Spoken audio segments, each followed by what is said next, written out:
Hey guys, welcome back to another video. I'm here at Ian's place. You can see he's washing his car despite the fact that I think it's going to rain. So the last time we were here, we did a lowering job on my car thanks to the guys at Unplugged Performance for providing those springs. Ian has to do a bunch of work on his car to get it ready for a track day that we're going to in a couple of days.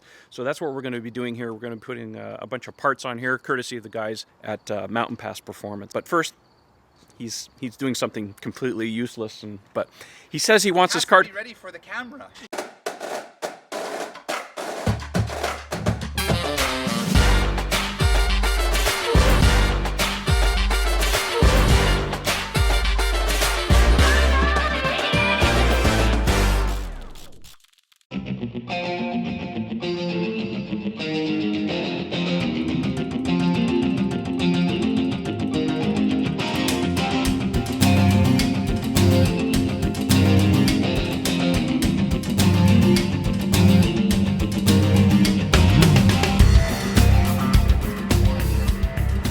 So a little extra bonus feature for you in this video is going to be a quick and dirty comparison of the G-force capabilities of 3 different levels of tire. We're going to start with the Yokohama Avitus NGT, a tire I really love. I've been using it as a daily driver and traveling tire to go back and forth in Florida, all-weather capabilities, quiet, lovely tire. In the original 235/45 R18 base size that comes standard on most Model 3s, and I'm using as a touring tire on my Performance Model 3.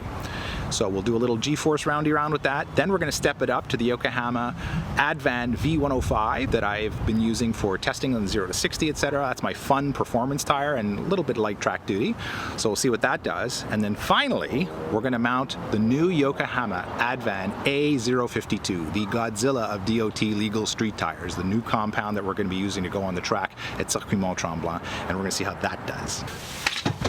Spent a lot of time in this car. And it's not much cleaner than when you were last in it. Who'd have thought we'd be out here measuring a traffic circle diameter?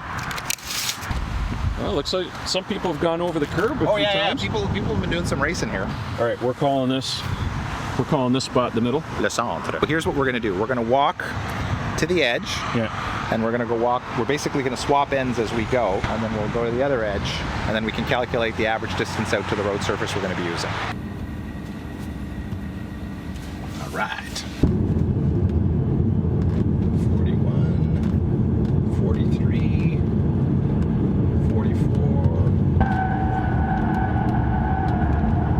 49.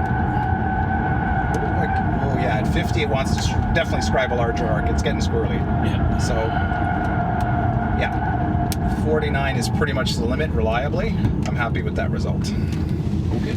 So the G meter says 1. Obviously, that's a peak. I don't think we're getting 1 G out of the Yoko Ascent GT. It's a lovely touring tire, and I just adore it for driving around day to day. It's quiet, comfortable, fantastic in the rain, but it is not a flat-out 10/10 tire. That is not its purpose in life. So let's now switch to the Advan V105s that we used in our 0 to 60 testing and see what those do for us. What's the deal with these brake pads? This is the secret sauce to hopefully things going much better on Tuesday. Factory pads that come on the Performance Model 3, although they're a little more robust than the standard M3 brake pad, they're not really track suitable. And that's why when you buy the track upgrade pack, you will get a better brake pad and better fluid. So those are some of the key things if you really want to push the car hard on the track. I reached out to the people at Endless, and they were kind enough to send me a set of 2 different compounds for this car. So on the rear, we're going to have their new EX90 track street compound. So it's a hybrid that's designed to be left on the car if you want for the street. You know, it's got a good enough temperature range. But for the front, we're going to run their much more aggressive EX99 compound. I should say that they went to the trouble of mixing both these compounds specifically for Model 3. They are unique. You won't find them in their catalog for any other cars.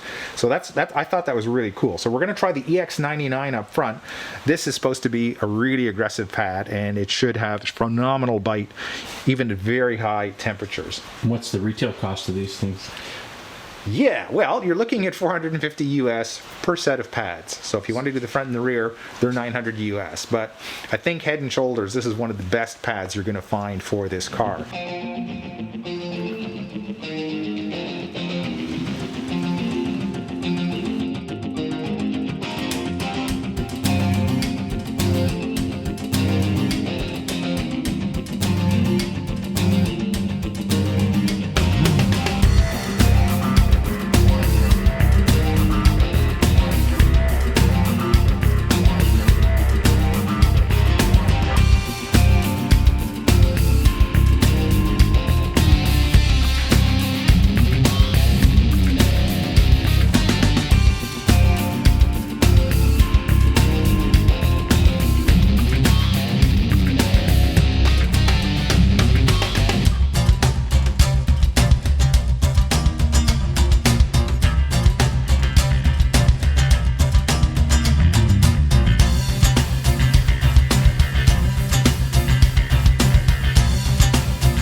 So while Ian is working on his brakes, I'm going to install a master cylinder reinforcement arm. Let me show you what I'm talking about here. This is the part from Mountain Pass Performance. It's a CNC billet aluminum machine part, and it has a little adjustment screw here on the back. You can see that's where this is going to get put in, but that's going to get bolted right here onto this bracket, and what it does is that it resists the flex from the firewall where the brake pedal connects to for the car, mainly for track use, because under heavy braking the firewall has a little bit of flex on it, so this resists against it and keeps your brake pedal from getting too mushy on the track.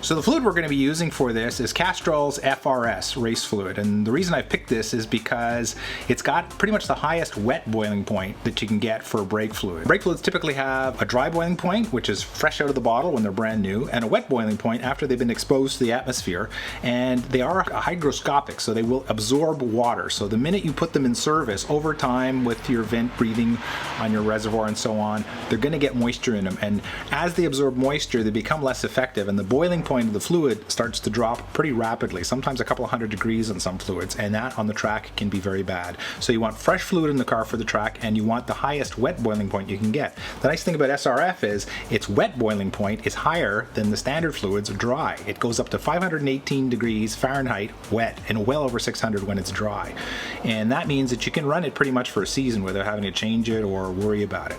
So at $125 a liter, it's a little pricey, but I think it's well worth it for the fact that it's a super reliable fluid you can put in once a year if you're tracking the car, or a couple of years if it's just for street use. Don't try this at home.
It's 4:30 in the morning. Yeah, let me check my watch. Yeah. So Ian's ready, and he had to top up my tires, even though I'm not going on the track. Well, you're at 33. I mean, if low. you were going on the track, that wouldn't be such a bad pressure, but for range, it's going to kill. Yeah.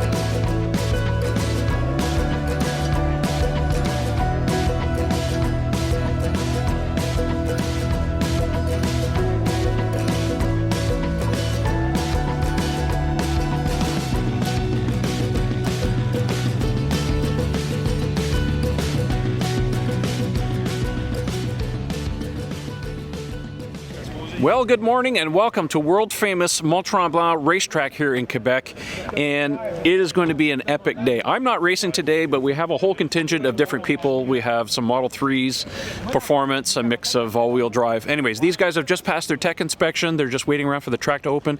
It's a little foggy this morning. I'm hoping that it burns off. Maybe I'll be able to fly the drone. I don't know. We'll see. Anyways, that's what we're doing today. We're going to have some fun, test out some wheels. Hope you enjoy.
I am in charge of my own velocity. The car is working extremely well. The tires are phenomenal. The new endless brake pads, I haven't really even begun to test them. I can tell you that the bite is ferocious as soon as you get into the pedal. It's coming off the front end. Look, Mom, my first trophy. Well, I hope you all enjoyed that even a quarter as much as I did. Amazing amount of fun with the car out on the track. Some closing thoughts. Let's start with the tires. The Yokohama Advan A052 track tire, absolutely my all-time favorite for any kind of summer high-performance tire. And not only because of its track capabilities, as you saw, it was super predictable out on the track, had way more grip that I could exploit, very confidence-inspiring, easy to drive at the limits, and best of all, it actually works really nicely on the street. The 265 width makes it tramline a little. It wants to sort of follow in the ruts, but overall it's quiet, it's even relatively comfortable. So if you wanted to use that as your all-around daily driver, it won't last, you know, super long time, but it's a super fun tire to drive. So I could not recommend those more. Even on a cold, damp day like we had at Tremblant, they had tons of grip. So anything you can throw at them, they'll be fantastic. Now, as for the brakes, those endless brake pads, again, excellent product. The EX99s up front in particular were astounding. I mean, we pushed those things pretty close up to their limit. I was really leaning into them, relying on them, pushing them as hard as I could.